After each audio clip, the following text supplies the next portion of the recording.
The Shadow Within, Part 3.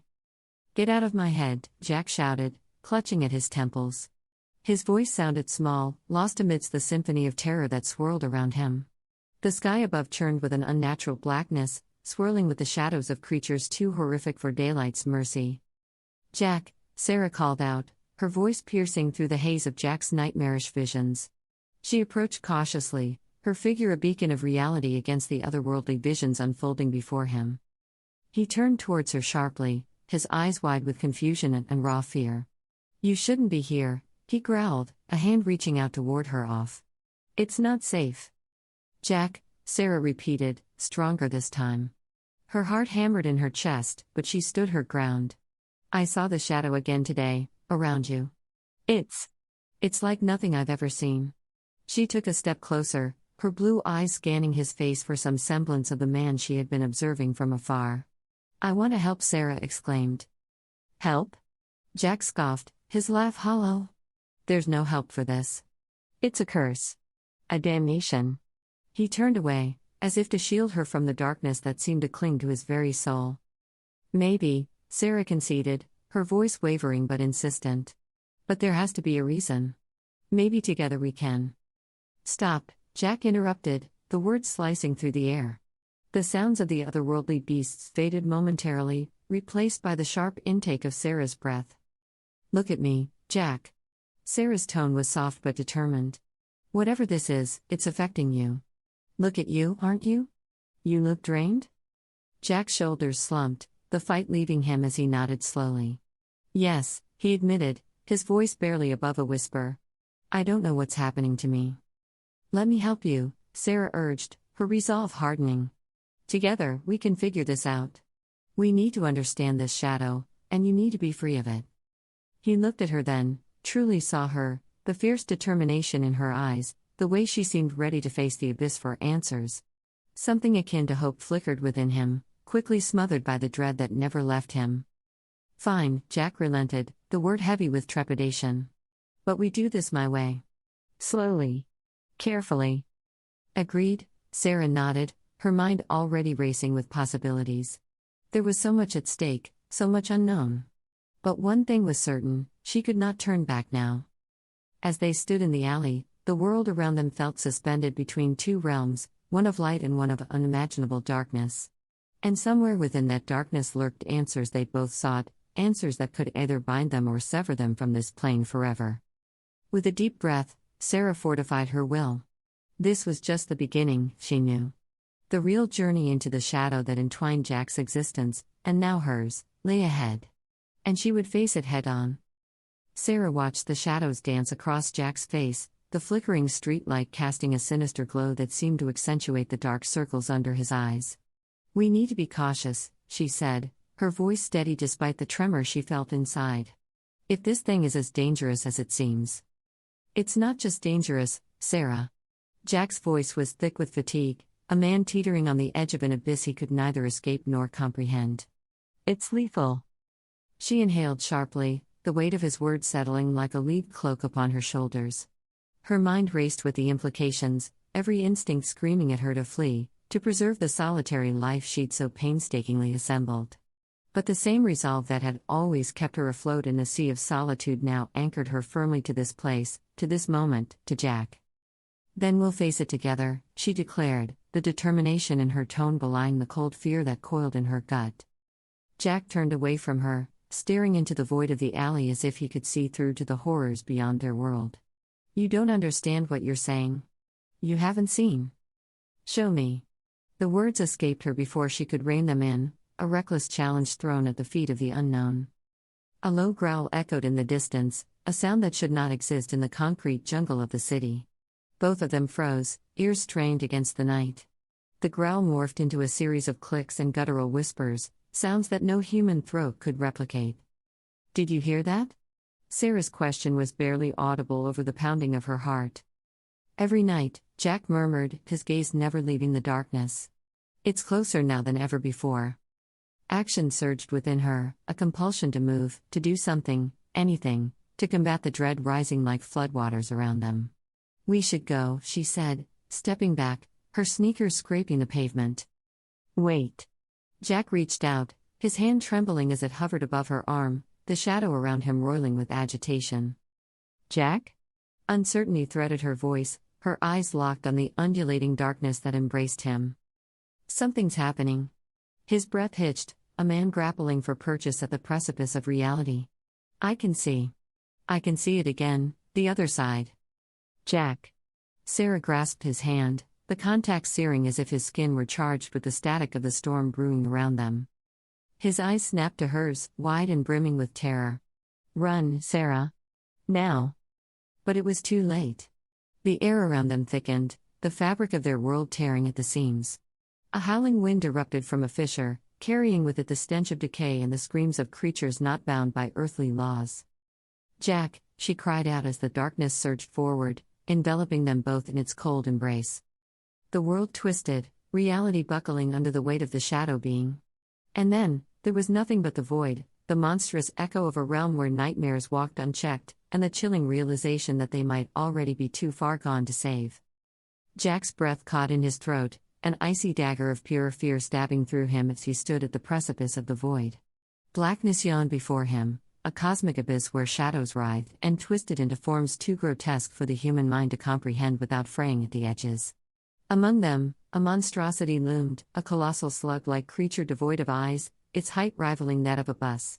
It slithered forward with a sickening undulation, dozens of tentacles flailing wildly, each ending in a hook large enough to skewer a man. God. No, Jack whispered, his voice barely a tremor in the vast emptiness.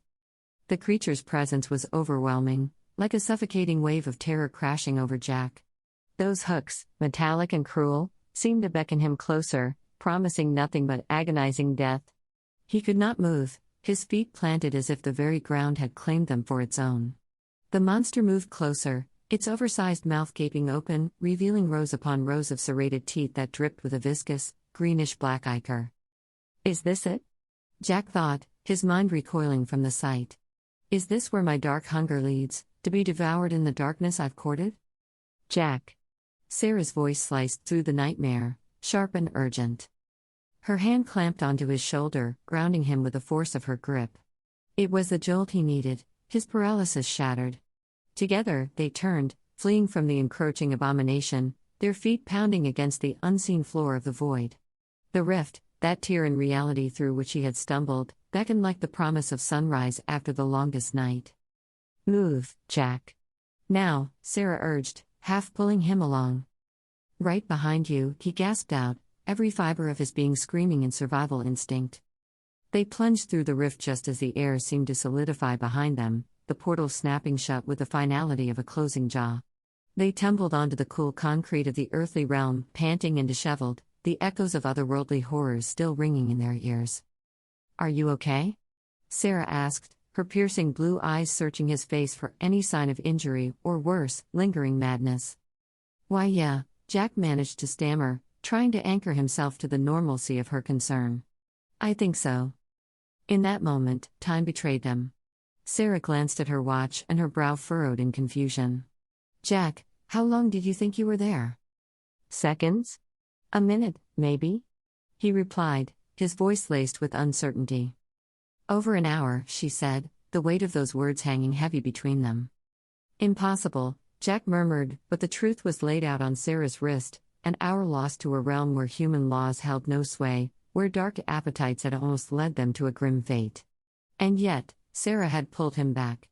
This woman, solitary and vigilant, had become his unexpected lifeline. Thank you, he breathed, the gravity of her timely rescue settling deep within his bones. I owe you one. Let's just get out of here, Sara insisted, her tone leaving no room for debate. As they rose to their feet, Jack could not shake the feeling that something had followed him back. Was it the shadow clinging to his soul, dark and persistent? It seemed significantly stronger. He could feel it, almost hear its whisper in his soul. But in the company of Sara Livingston, he dared to hope that perhaps, even shadows could be chased away by the light of unlikely friendship. Jack's legs were weak, his breath shallow and erratic, a marionette with strings cut, save for the thread of life that Sara held on to. Sara, he gasped, half stumbling over the threshold of reality and back into the cold night air. Help me. My house. Okay, Jack, she replied, her voice steady. With a determined grip, she steadied him, her own heart racing from more than just the exertion. The street lamps cast an eerie glow, doing little to dispel the darkness that seemed to cling to Jack like a second skin, darker than shadows, more tangible than mist. With each step toward his front porch, the shadow aura swirled, its edges growing sharper against the suburban backdrop of neatly trimmed lawns and quiet homes. It was as if the void had left an indelible mark upon him, a brand of otherworldly malice that refused to let go. "Hey there, Jack. Is everything all right?" The voice sliced through the silence, a beacon of normalcy in the surreal aftermath of their escape. Dr. Michelle Simmons stood at the edge of her driveway, her kind eyes searching their faces for clues. She briskly approached, the concern evident in her furrowed brow. "Hi, I'm Michelle," she introduced herself to Sara, extending a hand that seemed to waver slightly before making contact. "Jack's neighbor." "Nice to meet you, Michelle," Sara said, her mind churning with plausible excuses. "I'm Sara. Jack's just not feeling too great. We had a couple of drinks, he might have overdone it a bit." "Ah, I see." Dr. Simmons nodded, though her analytical gaze did not miss the unnatural pallor of Jack's face or the tremors that shook his frame. "Let me help you get him inside." Together, they ushered Jack through the door, his footsteps heavy and uncertain. Inside, the familiar surroundings did nothing to ease the sense of dread that crept along Sara's spine. She could not shake off the chill of the void, nor the sight of the darkness that seemed so intent on enveloping Jack. Her hands felt oddly cold, a stark contrast to the warmth of the living room they now stood in. "Should I call someone? An ambulance?" Michelle offered, hovering close, her professional instincts kicking in. No, Jack mumbled between strained breaths. "Just need to sleep it off." Sara exchanged a look with Michelle, a silent plea to let the lie stand. For now, at least, they needed no more questions, no probing into the impossible truth of what had transpired. They settled Jack onto the couch, his body curling instinctively into a protective ball. "Thanks for your help, Michelle," Sara said, managing a weak smile. "We'll take it from here." "Of course," Michelle replied, pausing at the door. "If you need anything, I'm right next door." As she left, the click of the door latch echoed ominously in the quiet house. Sara turned back to Jack, his eyes closed, his chest rising and falling with labored breaths. In the dim light, the darkness around him seemed to pulse, alive, aware, waiting. And for a fleeting moment, Sara thought she saw a shadow flicker across her own hand, a whisper of darkness that was not there before. The quiet of the evening was broken by Jack's sudden gasp, his body spasming as if jolted by an unseen current. She knew that he had slipped into that other dimension again, that place where darkness took on monstrous forms. "Jack." Her voice cracked against the stillness, but there was no answer, only the thrum of her own heartbeat in her ears, and the look of sheer terror on Jack's face. Sara paced, wringing her hands, the shadow on her right hand seeming to dance in sync with her mounting dread. Minutes, or was it hours? Passed before Jack came out of it, crumpling to the floor like a puppet whose strings had been cut. His face was gaunt, skin pale and slick with sweat. "It's getting worse," he croaked, his voice barely above a whisper. Sara knelt beside him, her fingers trembling as she helped him sit up. The pulsing darkness around him had grown thicker, more tangible, as if feeding off his weakening state. "We have to do something, Jack. We can't keep going like this." "Like what?" Jack's laugh was hollow, devoid of humor. "There's nothing to be done. I'm part of it now. Part of them." She recoiled at the resignation in his words. "No." Sara's resolve hardened. "You're not giving up. Not while I'm here." The days that followed blurred into a relentless cycle of terror and recovery. Jack's episodes increased in frequency, each return from the void leaving him hollower than before. His once charming demeanor was now a mask of fatigue, his deep-set brown eyes haunted by horrors only he had seen. During one particular episode, as Sara sat vigil by his side, she noticed the shadow on her hand had spread further, now creeping up her wrist like a snake. She rubbed at it absently, but the darkness lingered, defiant. "Jack," Sara began, her voice barely a whisper. "I think it's spreading to me." Jack's eyes snapped open, his gaze locking onto hers, searching, probing. "Impossible," he rasped. But the fear in his eyes betrayed him. he knew it was far from impossible. As they sat there, the weight of their predicament pressing down upon them, a new sound pierced the silence, a low, guttural growl emanating from a shadow in the corner of the room. They both turned to the source, hearts pounding in unison. "Did you hear that?" Sara's voice was laced with panic. Jack nodded, pushing himself to his feet with effort. "It's never made a sound before." The growl escalated into a chorus of otherworldly shrieks, surrounding them, closing in. Sara reached for Jack's hand, her touch grounding him. Together, they faced the darkness that crept closer, tendrils of shadow reaching out from the corner with malevolent intent. "Jack, what is it?" Sara's voice trembled, her piercing blue eyes wide with terror. "I don't know," he admitted, the truth chilling him to the bone. "But it's here, for us." In that instant, the living room flickered, reality bending at the edges. The shadows stretched impossibly long, tearing the fabric of their world. A deafening roar filled the space as an abyss opened beneath them, threatening to swallow them whole. "Jack!" Sara's scream was cut short as the darkness enveloped them, pulling them towards the gaping maw of the void. The air felt dense, electric with impending doom in Jack's dimly lit living room. "Jack?" Sara screamed again, her voice sliced through the silence and seemed to hang there, unanswered. She reached out, her fingertips grazing the back of the couch, grounding herself in the tangible before the intangible took hold. That's when the world shuddered, a violent tremor that sent picture frames clattering to the floor. Startled, Sara steadied herself against the nearest wall, her heart hammering. Another ripple coursed through the foundations of the house, more forceful than the first, and she knew it was happening again. "Jack!" She called out, louder now, her gaze darting around for any sign of him. There was no response, just the sound of her breathing and the growing cacophony of groans and whispers that seeped from the void that had ripped open in the center of the room. "Stay calm," she whispered to herself, pressing a hand to her chest. "Focus." She edged closer to the gaping maw, the fabric of reality torn asunder, revealing a pulsating darkness beyond. No monsters this time, only the harrowing sounds of their presence, growls and hisses that sent shivers down her spine. "Jack!" Her shout was almost lost amid the thunderous booms that shook the ground. The room swayed, books tumbling from shelves, lamps crashing. And then, amidst the chaos, she saw it, the remains of a human body sprawled across the threshold of the otherworldly portal. "Dear God," Sara gasped, taking tentative steps toward the grisly sight. With trembling hands, she brushed aside the tattered clothing, revealing a restaurant name tag pinned to what once was a shirt. "Meg." The name resonated with a stark finality. "Jack. We can't ignore this."